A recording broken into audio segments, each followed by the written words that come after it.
Welcome back to the pod. This is Season 2, Episode 2, MTP 1. Establish math goals to drive instructional decisions. Good morning and welcome to Season 2, Episode 2. And today we are getting into our first MTP, so we're getting into the real meat of all of this podcasting. Our first MTP is establishing math goals to drive instructional decisions.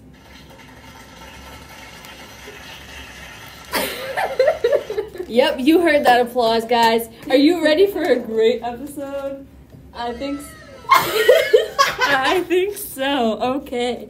So, to establish math goals to drive instructional decisions, firstly, there needs to be effective teaching of mathematics, which establishes clear goals for students and situates these goals within the learning progression and uses these goals to drive instructional decisions.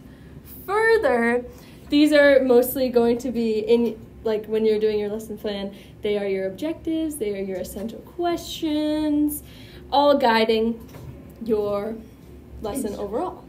So, for example, when you're writing a lesson plan, let's say I'm doing a math lesson plan for my kindergartners, I had to do number bonds.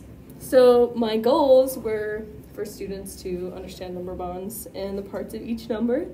So those goals, I wrote them out at first, and then within the lesson, you find activities and methods that align with those goals so they can achieve those. I had a note that clear goals guide teachers' decision-making and focuses the students' attention on monitoring their own progress toward the intended learning outcomes. So an example I kind of had for these was like, you don't want your learning objectives to be like a secret for the students. Like, it shouldn't just be for the teacher to know. Like, it should be on the board, be like, today we're gonna learn this. You will be able to do this, this, this, and this today. Mm-hmm. And kind of like pointing that out throughout the lesson. Like, okay, now we're moving on. We just learned how to create a number bond. Now we're learning how the parts of each number work together. I have a question for you. Do you know if that's like the SWOT thing that we used to do? In the board? Students will be able to? Yes, students will be able to? Yeah. Oh, okay. I see. Yeah, those are the measurable goals, the SMART goals. Yes. Specific, measurable, attainable, I don't know what A is. Realistic, time sensitive. Yeah. So I also, kind of going on with this, these math goals allow teachers and students to be able to answer what they learned during the lesson, why it's important, how it relates to what they've previously learned, and then where are they going with these. Mm-hmm. So obviously, what they learned is going to be the bulk of the lesson. Why it's important is also going to be a bulk of the lesson. And then how do you relate it to what you've already learned? I feel like that should be that's kind of introduced at the beginning of the lesson. Mm-hmm. Like, okay, we just learned this, now we're going to build off of it doing this. And then where are these mathematical ideas going towards the end of the lesson? Yeah. Kind of like as a segue into whatever's next. And then when you present learning goals to students, it allows them to build explicit connections so they can see how their ideas build upon each other. So now that I'm thinking this, maybe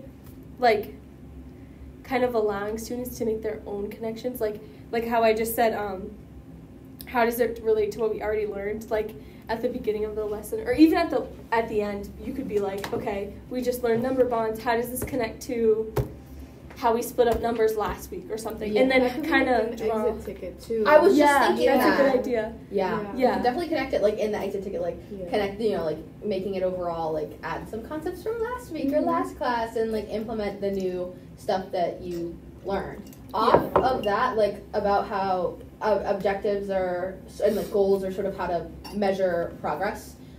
In my practical placement, when my teacher does math, she has a little slip on the board and it has objective, and so she writes it I can blank and the goal. So every math class, she picks a student, and they're all very eager to do this, read the objective on the board, and then she's like, what do you guys think this means? And then they talk about it and they connect it, and that's when they get into the lesson. So the students are already aware of what the objective of the lesson is going to be, which I feel really helps them get into the mindset of being learners, of really engaging with the lesson, because they have a sort of idea of the direction things are going to go. And, like, obviously that comes with, you know, if you're learning a lesson throughout the week, like, if you did fractions yesterday, you're probably going to do something about fractions today. But, like, making it specific, like, having explicit language about it is going to help students of all abilities, of all backgrounds, because, like, that's not always intuitive. Yeah. And, like, I know when I was in school, I'd always forget. They'd be like, remember when we did this last week? I'd be like, F no, like, I do not remember that. So having the objective on the board helps to, like, get students into the sort of mode of learning, and also helps the teacher stay on track. I also think that having, like, objectives like that up on the board for students to see can also act as kind of like a checklist for kids to like organize to know, their mind. to be organized, to know the tasks that they're going to do and be able to kind of check it off in their head.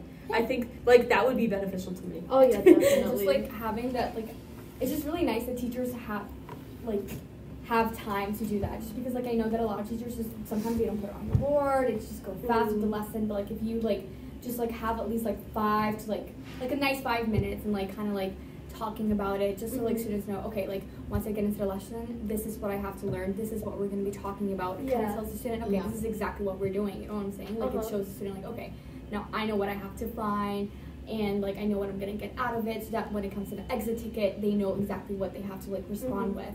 And I just feel like what I was also, like, saying, how, like, when I want to become a teacher, like, and I have to do, like, an objective, like, I would like to, like, maybe, like, not, I would like to create it with my students in a way, so that it's not just me, like, doing it, like, once we both, like, do it together, they kind of get, like, the aspect, okay, like, this is what we're going to be doing, this is what's going to happen. And also for my pre-prac, like, my teacher is actually really good with it. She always has an objective for everything, and, like, she, like, lets the students also read it, and they already know. Like, last time I remember that she did forget to put an objective, and one of the kids were like, oh, like, Miss Iverson, like, I think you forgot to put the objective on the board. And she's like, oh, guys, sorry, but you know what, I'm just gonna, like, do it right now, but this is exactly what we're looking for, but, like, yeah, thank you so much, whatever, blah, blah, blah. And I also feel like having that sort of acts like the launch part of your lesson. Like, you can implement, like, talking about that goal into, like, activating their prior knowledge. Like, I feel like I've said this 100 times this entire podcast, but, like, activating their prior knowledge, getting them engaged, like, it acts as an activity to get those gears turning. Yeah. In my pre-prac, my school is Merklin, and it's like a standards first school, so, like, they really try to meet the standards before anything else.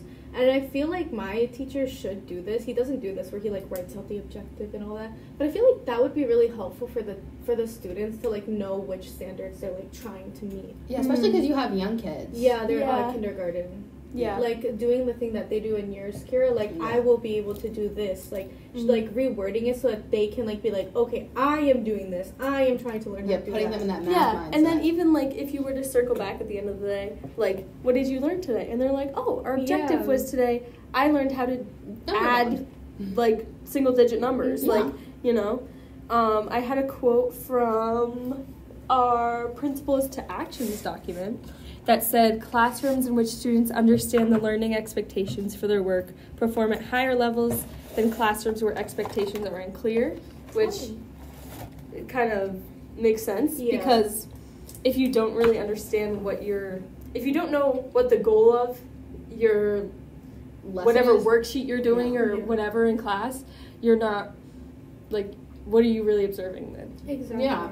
Because, and I feel like, from, like, since, like, that, I don't know, like, a few years ago, like, we didn't really pay attention so much, like, math goals. I feel like it was just mostly, like we never were really required for it. I mean, like, like, they'd have it, but I feel like you'd only have it on your lesson, but not on the board, if that makes sense. Yeah. So when I was a kid, once I came into the classroom, I didn't see an objective. All I saw was a do now. Yeah, I don't remember ever, like, having that. Or, like, reading it or talking about it at all. Just getting straight into the lesson. But I feel like that shows how much, like, schooling has changed. Yeah. Like, now, because I feel like we talked about the timeline of, like, math learning, like, in one of our first classes. Like, you know, they changed, like, math curriculum was different with our parents, and then math curriculum was different after No Child Left Behind, and then, like, now that we're fixing the effects of that, like, math learning is so different. Like, being in a math lesson, I'm like, they're talking about the objectives, like, they actually know what they're learning and they're eager to do it. Like, this is crazy for me. Because, like, I just remember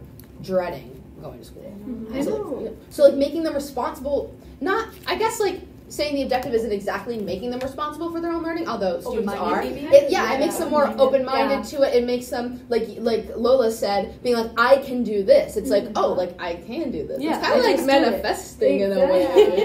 Yeah. And it shows the teacher that you understood the lesson. Like, you know what you had to take from this lesson and apply it to whatever. Yeah, and also from a teacher's perspective, how are you supposed to even make a lesson if you don't know what the goals are? Exactly. Yeah. Exactly. There's going to be, like, if you don't have good set goals for your students, your lesson isn't really... Yeah, your lesson sucks! No, literally, I feel like you my sound effect didn't work! No. You can tell when a teacher is really unprepared and when they're prepared. You know what I mean? Like, I know definitely growing up, I learned so much better when I saw the, like, SWAT thing. Like, I will be able to do this. And, like, the exit tickets, because, like, it really, like, made me, like, know what I'm learning throughout the whole lesson. Like, from the beginning, I know, like, I'm supposed to meet this by the end. Like, the expectation is so clear for me that, like, I try to do everything I can to meet that by the end of the lesson. Yeah. I think we also have to remember that when we, kind of like introduce the objective or the goals, like it's very different for each grade level. Like for a kindergartner, they're not going to sit there for 5 minutes and be like, okay, like this is what we're going to be doing. Yeah, these are the Massachusetts standards. Exactly. Yeah. Like once I feel like there's supposed to be a grade where you're like a little bit more going depth. Yeah. I feel like it might be second grade that they start introducing that, right? I feel like it's more like third grade is where they kind of like get it. I see. But yeah. So I think we've already started to talk a little bit about the application of this establishing math goals to drive instructional decisions. But I wanted to say, like, what does this MTP look like for teachers? So for teachers, this is obviously done, you're creating math goals before you teach the lesson. It's when you're lesson planning, when you're prepping for the lesson, like, you already have those math goals, and that's driving you to, I don't know, show the students a certain video, give them this worksheet, have them do this game or activity, whatever. And these should align with math goals while taking into account either standards, curriculum, and then in some grades, MCAS. And it's done before planning, and you're crafting the lesson in advance in order to target each objective. It's not just like part of one or one and not the other. And I have an example from my math lesson number 2. So I did a kindergarten class. It was number bonds and determining greater than, less than, equal to. So my goals were, can determine which number is greater than, less than, equal to, and can create a number bond. And the kids were already familiar with number bonds. They've been doing it for like the past 2 weeks.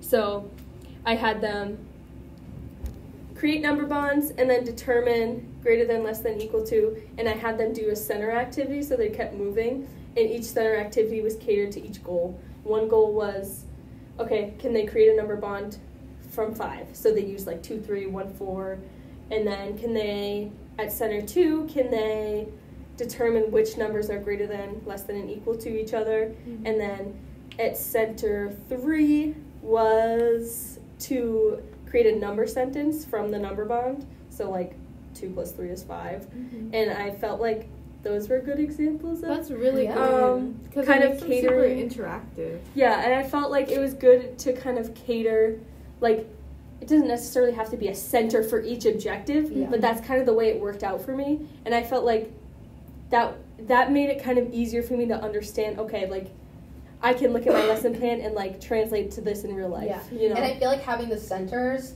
like, you know, when you're doing whole class instruction, you're, like, there. So, like, if a student has a question, like, they're just going to ask. But when students have different centers, you're going around, you're checking, so it gives students the opportunity that when they have a question and you're not there, to engage in the productive struggle, to look at it, to figure out, like, how do I approach this? And, like, maybe that's, you know, not so true for kindergarten because they don't have, like, a ton of tools in their toolbox quite yet. But, like, just in general, like, I feel like centers are a really good way to drive home those math goals, especially when it works out like yours did, where each one is a different goal. Yeah. I also had another example for Miss Brooks' fraction lesson that we've been watching and listening about in class with you, Dr. King. So I said that Miss Brooks showed that establishing math goals can drive her instructional decisions by she had already had the fraction activity planned, obviously, and she had the fraction papers ready, and she knew that she was going to have the students trying to figure out a different way to solve it, which encouraged the students to use their manipulatives to achieve their math goals.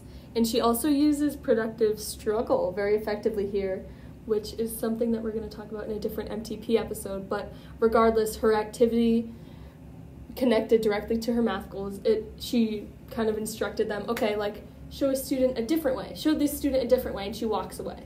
Yeah. Like, and they can I love how yours both, like you and hers, make the students do like social interactions. Like, it's really showing the social skills that go into like learning math and all that. And the students know exactly what they have to be doing, what they have to be looking for. Like, she left, meaning like she knows that the students can do it. If that makes sense. Yeah, like, she knows that able to walk away. Like, exactly, like whatever she planned, she's doing it very effectively and it's actually working. And I feel like that's a teacher who's very prepared and has a lot of experience and knows exactly how to establish those goals into like classwork activities. And I feel like them having a discussion about it, like one student teaching another, like that starts a discussion, and that sort of ties into the sociocultural learning theory that emphasizes social interaction between students so that they can make the meaningful connections to the content. So being like, oh, we'll try another method, like, oh, you did really well with this, tell your friend about it, like show them on the sentence strips, or what did they use for their manipulative? They use fraction papers. Like having them be responsible for like their own learning and like partially responsible for other people's learning. It's like it's getting them to think, and especially like, I mean, we only saw like the lesson part, like the actual activity part, but if she did give their objectives in the beginning, a student might be able to reflect on that, like, oh, the first 5 minutes of class is us talking about our objectives, and so maybe I should explain this in a way that aligns with that aligns with like the goals that we're doing. Obviously, the kid's not going to think the word align or something, but they'll have that general idea, and so like talking to each other and like working that out, like it definitely will help in their learning. And who knows, like, for example, like the kids can be talking about like how they solve this and have their own like different like ways or strategies, and then the student's like, oh my god, like that actually makes so much sense. Oh like, yeah, like I never thought of that. I just learned something new. They can learn from other students. Exactly, that's how they build off ideas, and that's how they feel comfortable. They're like, oh my god, like I'm not the only one who does it like this. Like they do it like this. Like hey, like it's really nice when they get to interact and like actually do something. Yeah, and it makes them feel like they don't have to depend on the teacher so heavily. Yeah, I think this is a perfect closing to our discussion on MTP number 1, establishing math goals to drive instructional decisions. Thank you for tuning in. Bye. Thank you. Thank you for listening. Our credits for episode 2, MTP number 1, include the MTP analysis template, the Principles to Actions document, and Miss Brooks' fraction lesson.